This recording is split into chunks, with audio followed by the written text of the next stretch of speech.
नमस्कार शेतकरी बंधूंनो, माझं नाव सूरज देशमुख. मी धानुका कंपनीमध्ये सेल्स मॅनेजर म्हणून काम करतो.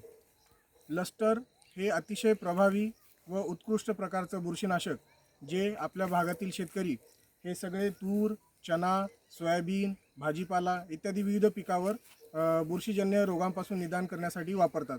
तसेच आज आपण मस्के साहेब यांच्या शेतामध्ये आलेलो आहोत. तर लस्टरची फवारणीनंतर त्यांना काय फायदे झाले हे त्यांच्या मनोगतातून ते आपल्याला सांगतील.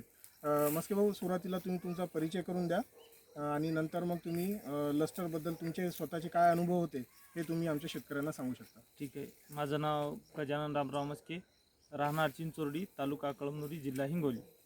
सर, मी तुरीचा स्प्रे घेण्यासाठी आमचे गावातलं दुकान आहे दीपक ॲग्रो एजन्सी कळमनुरीला, त्यांच्याकडे गेलो होतो.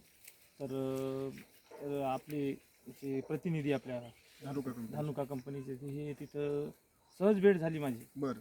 तर त्यांनी मला याच्याबद्दल माहिती सांगितली लस्टरबद्दल. हां, आणि ते म्हणजे बुरशीनाशक काहीतरी आणणारच होतं फवारणीसाठी, पण हे म्हणले आमचं तुम्ही घेऊन बघा म्हणले. बरोबर. तिथे गेल्याच्यानंतर यांनी घेऊन जा म्हणले. मी आणल्याच्यानंतर याच्यावर स्प्रे केला. म्हणजे हे तूर जे पीक आहे हे आपलं रब्बी हंगामातलं महत्त्वाचं पीक आहे. बरोबर. आणि आमची जमीन कोरडवाहू आहे. बरोबर. तर मग मी त्यांनी सांगितल्याप्रमाणे आणलं आणि प्रतिपंप 20 मिली ते 25 मिली त्यांनी मला प्रमाण सांगितलं होतं. बरं. दरम्यान मी फवारलं. तर सर, मग फवारणी केली असता तर मला याच्यावर रिझल्ट 4-5 दिवसापासूनच दिसू लागला. म्हणजे तूर उधळण्याचं प्रमाण कमी झालं. आणि माझं म्हणजे ह्याच्यामध्ये खूप प्रमाण कमी आहे. माझा एक बाजूला प्लॉट होता, तिथं मी फवारलं नाही. तर तिथलं म्हणजे उधळली पूर्ण तूर, समजा 50% खाली गेलं. आणि आम्हाला सरासरी आमच्या भागामध्ये 4 ते 5 क्विंटल पर एकरला ॲव्हरेज येते. पण याच्यामुळं मला पर एकरमध्ये 1 ते 1.5 क्विंटलच्या आसपास ॲव्हरेज वाढण्याची शक्यता आहे. हो सर. गजानन भाऊ, जसं की तुरीमध्ये आपल्याला पाहायला मिळते की वातावरणामध्ये जर ढगाळ वातावरण असलं तर तिथे बुरशीजन्य रोगाचा प्रादुर्भाव जास्त येतो व फुलगळीचं प्रमाण जास्त आढळते.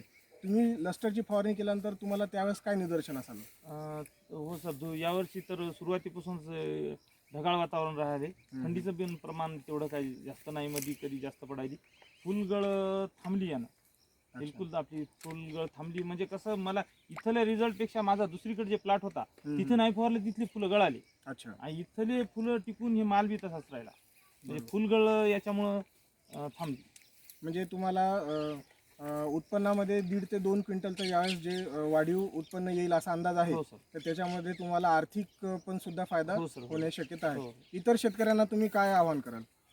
मी तर म्हणाल की बाबा, म्हणजे आपल्याला हे लस्टर ज्या बुरशीजन्य रोगापासून आपल्या पिकाला जे वाचवते. आणि आता माझा चना पण आहे 5 एकर, त्याच्यासाठी मी औषध घेऊन आलेलं आहे.